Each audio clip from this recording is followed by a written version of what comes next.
Hello everyone, welcome back to our channel future study. तो guys, इस video में जो बीए प्रोग्राम सेमेस्टर 5 के स्टूडेंट है, जो आपका हिस्ट्री सब्जेक्ट है, जो हिस्ट्री ऑफ इंडिया जो 1700 से 1857 की हिस्ट्री है, जो आपके इसके इंपॉर्टेंट क्वेश्चन विद आंसर आपको इस वीडियो में हम कराने जा रहे हैं। और ये due as well regular NCERT सभी स्टूडेंट के लिए इंपॉर्टेंट होने वाली, सभी का सिलेबस सेम है। ठीक है, तो देखिए गाइस, सबसे सबसे पहले तो आपको टेलीग्राम और व्हाट्सएप ग्रुप को ज्वाइन कर लेना है, अभी तक नहीं हुए तो। और अगर किसी भी स्टूडेंट को इस पीडीएफ को परचेज करना है तो व्हाट्सएप नंबर पर मैसेज कर सकते हैं। सिर्फ आपको 50 रुपये में इस पीडीएफ को सेंड कर दिया जाएगा, जिसमें 20 इंपॉर्टेंट क्वेश्चन भी आंसर होंगे। आपके पेपर में 10 क्वेश्चन आपको इसमें से देखने को जरूर मिलेंगे गाइस। टोटल 10 क्वेश्चन आते हैं पेपर में, जिसमें से आपको 5 क्वेश्चन ही अटेंड करने होते हैं। तो अगर ये 20 क्वेश्चन करके जाते हैं ना, तो 10 क्वेश्चन आपको देखने को जरूर मिलेंगे। पूरे सिलेबस के अकॉर्डिंग 9 चैप्टर है आपका, इसके अकॉर्डिंग हमने क्वेश्चन लिया, 1 से 2 क्वेश्चन लिया, ज़्यादा क्वेश्चन नहीं लिए, जो कि आपके पेपर में आने के चांस हो वही क्वेश्चन लिए गए हैं। तो इसमें देखिए, हम इससे पहले क्लासेस बताए थे, जिसमें सभी 20 क्वेश्चन हमने बता चुके हैं कि क्वेश्चन क्या है, किस टाइप से पीडीएफ में आंसर लिखे, उस वीडियो को देख सकते हैं। लिंक आपको डिस्क्रिप्शन बॉक्स में मिल जाएगा।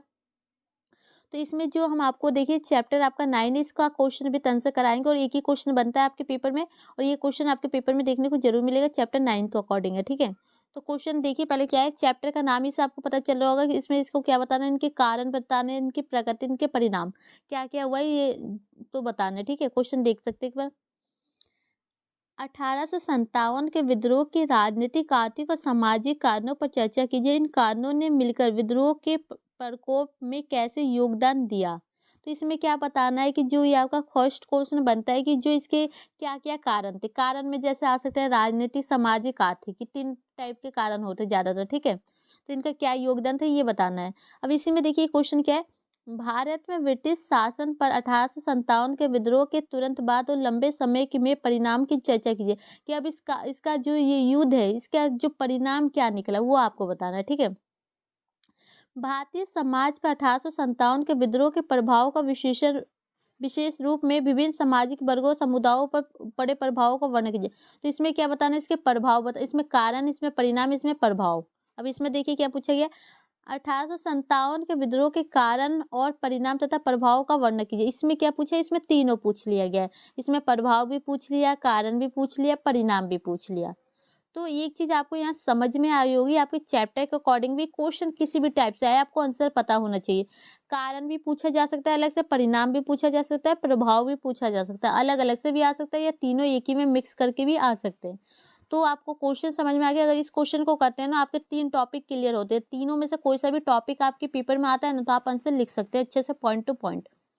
तो आपको क्वेश्चन अच्छे से हमने समझा दिया किस टाइप से पेपर में आ सकता है। अब देखिए आंसर यहाँ स्टार्ट हो रहा है। तो सबसे पहले हम इसके कारण के बारे में बात करेंगे, क्या क्या कारण थे आपको बताए थे, जैसे सामाजिक, आर्थिक, राजनीतिक, इस टाइप से कारण मिलेंगे। तो देखिए, 1857 के विद्रोह के कारण किसी विशेष नीति या घटना तक ही सीमित नहीं था, बल्कि इसमें राजनीतिक, आर्थिक, प्रशासनिक और सामाजिक, धार्मिक पहलुओं में विभिन्न कारक शामिल थे। इन कारकों का पर संक्षेप में नीचे चर्चा की गई है। तो यहाँ पर ये बताया जा रहा है कि ये किसी जो कहते नहीं कि कोई नीति या कोई घटना तक ही सीमित नहीं थे, इसमें बहुत सारे जो कह सकते हैं राजनीतिक कारण है, आर्थिक कारण है, सामाजिक, धार्मिक, प्रशासनिक, ये सभी कारण जो शामिल थे। तो इसके बारे में हमें संक्षेप में चर्चा की गई, जो कि ये पॉइंट है। ठीक है, सामाजिक धार्मिक कारण, अंग्रेजों द्वारा लगाए गए सामाजिक धार्मिक सुधार जैसे सती प्रथा का उन्मूलन, विधवा पुनर्विवाह का समर्थन आदि के को समाज के एक बड़े वर्ग द्वारा स्वीकार नहीं किया गया था। तो यहाँ बताया जा रहा है कि जैसे कि अंग्रेजों द्वारा कुछ सामाजिक धार्मिक सुधार, जैसे कि सती प्रथा था, वो आपको पता ही है कि उसमें क्या किया, जैसे जो जला दिया जाता था, और पुनर्विवाह के अकॉर्डिंग, तो इसे बड़े वर्ग के मतलब बहुत सारे समाज में जो लोग हैं ना, जो बड़े वर्ग के लोग होते हैं, उन्होंने इसको स्वीकार नहीं किया, इसको मतलब कि राजी, इनको अपना जो कहते हैं ना मत प्रस्तुत नहीं किया, इनके खिलाफ थे वो लोग। ठीक है, धार्मिक निःशक्तता अधिनियम लगाकर उन्हें हिंदू रीति रिवाज को बदलने का प्रयास किया। तो उन्होंने क्या किया था कि जो हिंदू के रीति रिवाज होते हैं उनको बदलने का, चेंजिंग करने का प्रयास किया गया था। ठीक है, इसके अलावा मूर्ति पूजा की निंदा की, मतलब जो लोग अपनी मूर्ति में विश्वास रखते हैं उनकी निंदा, उनकी बुराई की जा रही है। हिंदू देवी देवता का उपहास किया और अंधविश्वास प्रथाओं के खिलाफ थे, मतलब कि जो ये कहते हैं कि इसको अंधविश्वास और जो भी होती है चीजें, उनके खिलाफ वो थे। अब देखिए आर्थिक कारण में क्या आ सकता है, देखिए वे ब्रिटिश ईस्ट इंडिया कंपनी द्वारा शुरू की गई भू स्वराज नीति के तहत किसानों से भारी कर वसूल लिया जाता था, जिसके लिए उन्हें साहूकारों व्यापारियों से उच्च ब्याज पर ऋण प्राप्त होता था। भुगतान न करने की स्थिति में साहूकारों द्वारा उनकी भूमि को जब्त कर लिया गया, जिससे वे आजीविका के स्रोत से वंचित हो गए।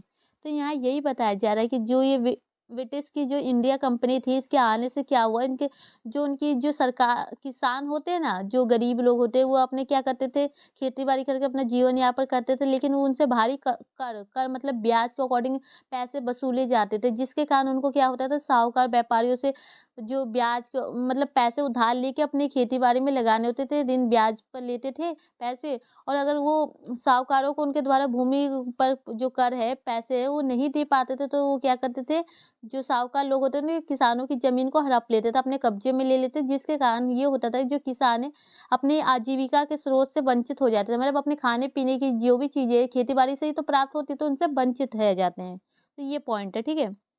क्योंकि कई भारतीय राज्यों को अंग्रेजों ने अपने कब्जे में ले लिया था, जो भारतीय राज्य होते हैं उसको क्या किया, अंग्रेज ने अपने कब्जे में ले लिया, अपने अंदर ले लिया। इसलिए शासक अब कारीगरों और शिल्पकारों के संरक्षक नहीं बन पाए, जिसके कारण वे दुखी हो गए। तो मतलब अंग्रेज अपने कब्जे में हर चीजों को ले लेंगे, तो कारीगर जो लोग होंगे वे कुछ भी चीज नहीं कर पाएंगे, जिसके कारण वो दुखी होंगे, खाने पीने के लाले पड़ जाएंगे। ब्रिटिश ईस्ट इंडिया कंपनी की आर्थिक नीतियों ने भारतीय उद्योग और हस्तशिल्प नष्ट हो गए, मतलब कि जो भारत के हाथों द्वारा काम किए जाते थे, ये ब्रिटिश इंडिया कंपनी के आने से सारे नष्ट होने लगे। भारतीय वस्त्रों पर उच्च शुल्क लगाकर उन्होंने कपास और रेशम के निर्यात को कम कर दिया और 19वीं शताब्दी के माध्यम तक पूरी तरह से समाप्त हो गया। तो उन्होंने क्या बोला कि जो भारतीय की वस्तुएं होती थी, उन पर रेशम होते थे, कपास होते थे, उन पर क्या किया जाता है, शुल्क मतलब कि जैसे ब्याज के अकॉर्डिंग उस पर कर लगाया जाता था, जिसके कारण उनकी कीमत में कमी आ गई, जिसके कारण 19वीं शताब्दी आते आते नहीं पूरी तरह से इनका समाप्त हो गया, भारतीय लोगों के जो भी व्यापार होते थे। तो गाइस जो आपका नेक्स्ट पॉइंट है सैन्य कारण, इसमें क्या है, जैसे कि सेना के अकॉर्डिंग कोई भी कारण होता है, सिपाही लोग होते हैं, लड़ाई झगड़े होते हैं, उनके अकॉर्डिंग देखिए। भारतीय सिपाहियों को किसी भी जातीय संप्रदाय के चिन्ह को धारण करने से प्रतिबंधित कर दिया गया था, मतलब कि जो भारतीय सेना होता है अपने अपने अकॉर्डिंग किसी भी चिन्ह को धारण नहीं कर सकते, उस पर रोक लगा दी गई है। नाराजगी थी जब कैनिंग सरकार ने सामान्य सेवा सूची अधिनियम पारित किया, जिसमें कहा गया कि बंगाल सेना के भविष्य के रंग रूटकों में को ब्रिटिश सरकार द्वारा मांग के अनुसार कहीं भी सेवा करने के लिए तैयार रहना चाहिए। तो देखो ये जो आपको अंग्रेजों द्वारा ये कहा जाता है, एक नियम पारित किया गया जिसमें ये कहा गया बंगाल की सेना को कि अंग्रेजों द्वारा उनके भविष्य में हमेशा तैयार होनी चाहिए, वो कहीं भी वहाँ पर सेना के लिए भेज सकते हैं तुम्हें ब्रिटिश सरकार द्वारा, ठीक है। अब यहाँ पर नीचे थर्ड पॉइंट है, जो आपको इसमें ये बताया जा रहा है कि अंग्रेजों द्वारा पेश की गई एनफील्ड राइफल, इसमें क्या किया गया कि जो विर्फ है और सुअर की चर्बी लगा दी गई थी, जिसके कारण ये हुआ कि हिंदू जो मुस्लिम है उनकी धार्मिक जो भावना होती है ना, उनको प्रभावित हुआ, जिसके कारण ये भी एक कारण बना लड़ाई का, ठीक है। और प्रशासनिक कारण क्या है ये देख सकते हैं आप, यहाँ पॉइंट है, ब्रिटिश ईस्ट इंडिया कंपनी का प्रशासन होने के साथ साथ अपर्याप्त भी था। भारतीय के रोजगारों के संबंध में सर थॉमस मुनरो द्वारा पेश की गई सिफारिशों के बावजूद उस मोर्चे पर अंग्रेजों द्वारा कोई कदम नहीं उठाया गया। कंपनी के प्रशासन में बड़े पैमाने पर भ्रष्टाचार था। तो यहाँ क्या की गई कि जो इनको अंग्रेजों द्वारा कोई भी कदम नहीं उठाया गया, कि उनको अकॉर्डिंग कोई भी कार्य नहीं किया जाता, और कंपनी में सबसे ज्यादा भ्रष्टाचार था, जिसके कारण ये हो गया, ठीक है। इसमें ये कौन सा कारण था, प्रशासनिक कारण था, इसके कारण कंपनियों के द्वारा भी भ्रष्टाचार किए जा रहे हैं। अब देखिए आपका आ गया 1857 के विद्रोह की विफलता या असफलता के कारण, मतलब आपको यहाँ समझ में आ रहा है इसका मतलब कि ये सफल क्यों नहीं हुआ, उसके क्या कारण थे, ठीक है। अब देखिए 1857 के विद्रोह की विफलता के कारण इस प्रकार है, इस विद्रोह की कोई एक सुनियोजित योजना नहीं थी, अतः ये दिशाहीन हो गया। मतलब यहाँ ये बताया जा रहा है इसकी कोई भी एक योजना नहीं है। जैसे कहते हैं ना कि कोई भी कार्य करने से पहले प्लानिंग करनी होती, कि हम किसी भी जगह जाएंगे घूमने तो हम कहाँ कहाँ रुकेंगे, क्या क्या करेंगे, लेकिन इसमें ऐसा कोई भी प्लानिंग नहीं थी, जो दिशाहीन हो चुका है इसकी वजह से, ठीक है। सुव्यवस्थित संगठन था और पर्याप्त संसाधन नहीं थे। विद्रोहियों के पास अंग्रेजों की तुलना में कम गुणवत्ता वाले हथियार थे। मतलब क्या थे, अंग्रेज के पास ज्यादा शक्तिशाली हथियार थे और जो आम नागरिक है उनके पास कम थे। तो जिसके कारण ये किया हुआ पतन का। भारतीय विद्रोहियों के पास तात्या टोपे, रानी लक्ष्मीबाई जैसे कुछ ही बेहतर नेतृत्व मौजूद थे। तो यहाँ पर ये बताया जा रहा है कि जो भारतीय सेना में लोग थे, जैसे कि रानी लक्ष्मीबाई के बारे में जानते हैं, तात्या टोपे, ये सब कुछ ही मतलब अच्छे नेता के रूप में वहाँ मौजूद थे। लेकिन जो अंग्रेज है ना, उनके पास बहुत ही अच्छे-अच्छे कुशल सैनिक थे, जिसके कारण वो मजबूत हुए। ठीक है, अंग्रेज। इसके अलावा भारतीय पक्ष की तरफ विभिन्न गद्दार व्यक्ति भी मौजूद थे, जिन्होंने भारत के कुशल नेताओं की सूचना अंग्रेजों को दी थी। मतलब ये भी बताया जा रहा है कि जो भारतीय सेना में कुछ ऐसे भी गद्दार व्यक्ति थे, जिन्होंने क्या किया कि भारतीय सेना में कौन-कौन अच्छे व्यक्ति हैं, उसकी जो बारे में सारी जानकारी जाके अंग्रेजों को दे दी गई पहले ही। विद्रोहियों के पास कोई एक निश्चित राजनीतिक दृष्टि नहीं थी, निजी स्वार्थ के होकर युद्ध कर रहे थे। जो ये लड़ाई झगड़े हो रहे थे, इसमें कोई भी आप कह सकते हैं राजनीतिक दृष्टि नहीं थी। इसमें क्या निजी स्वार्थ, मतलब अपने फायदे के लिए यहाँ पर लड़ाई लड़े जा रहे थे।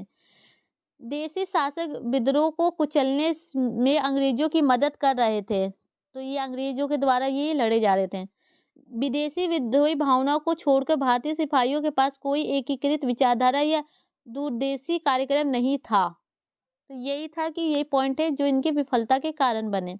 जो आपका नेक्स्ट पॉइंट है, देखिए विद्रोह का प्रभाव। एक चीज आपको यहाँ पर हम बता दें, इसका प्रभाव पूछे या परिणाम पूछे, दोनों एक ही होते हैं। शॉर्ट में हमने लिखा है, इसका लॉन्ग क्वेश्चन यहाँ पर बन रहा है, तो कुछ भी पूछे दोनों एक ही होता है। मतलब क्या है कि जो युद्ध खत्म हो गए, समाप्त हो गए, उसका प्रभाव लोगों पर क्या पड़ा, उसका परिणाम क्या पड़ा, दोनों एक ही मतलब होता है। ठीक है, तो देखिए क्या है, विद्रोह मुख्य समाप्ति चरित्र का था तथा इसमें कुछ राष्ट्रवादी तत्व भी थे। इसमें जो राष्ट्रवादी के तत्व भी माने जाते हैं। भारत सरकार अधिनियम 1858 द्वारा भारतीय प्रशासन का नियंत्रण ब्रिटिश काउंट्स को सौंप दिया गया। मतलब इसमें क्या हुआ कि जो ब्रिटिश के पास सारे अधिकारों को सौंप दिया गया।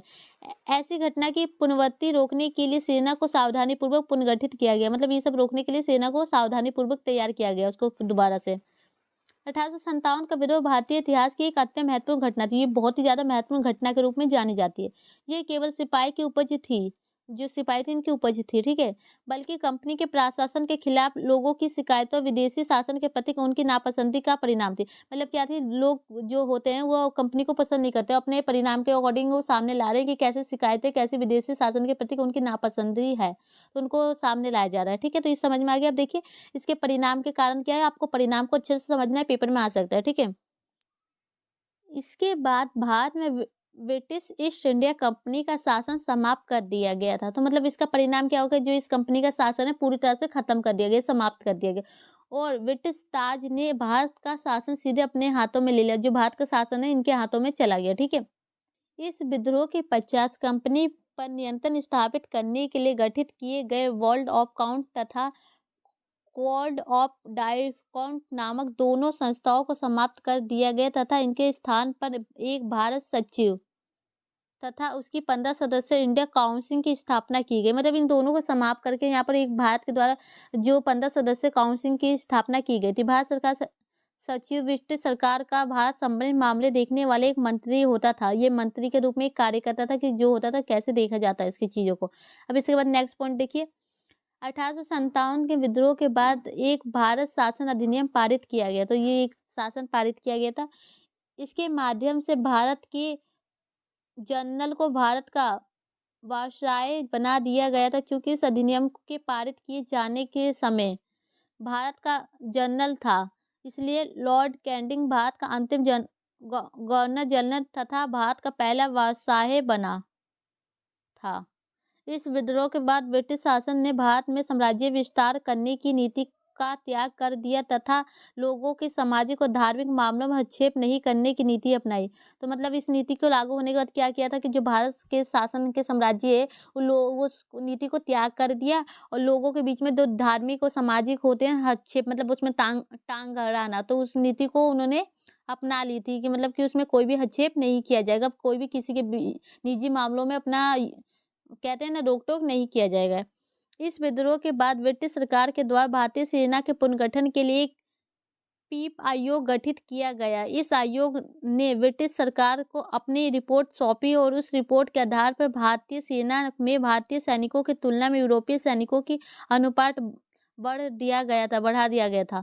तो मतलब यहाँ पर यही बताया जा रहा है कि एक रिपोर्ट तैयार की जिसके अकॉर्डिंग यहाँ पर ये देखा जाता है कि जो भारतीय सेना है और यूरोपीय सेना उनके बारे में उनकी तुलना की जा रही थी, अनुपात बढ़ा दिया जा रहा था। ठीक है, और नेक्स्ट पॉइंट आप देख सकते हैं इसके बाद, 1857 के विद्रोह के पश्चात एक रॉयल आयोग का गठन भी किया गया, रॉयल आयोग का, ठीक है। इस आयोग ने ब्रिटिश सरकार को सिफारिश की कि भारतीय सेना में अब जाति, समुदाय और धर्म इत्यादि के आधार पर गठन किया जाना चाहिए और इसके अनुसरण करते हुए ब्रिटिश सरकार ने यही नीति अपनाई। मतलब यहाँ पर एक और रॉयल आयोग का गठन किया जिसमें बताया गया कि सरकार को उनकी सिफारिश के अकॉर्डिंग, मतलब कि जाति समूह के अकॉर्डिंग उनको देना चाहिए, उनके धर्म के अकॉर्डिंग, धर्म के अकॉर्डिंग जो भी चीज़ें हैं उनका गठन किया जाना चाहिए।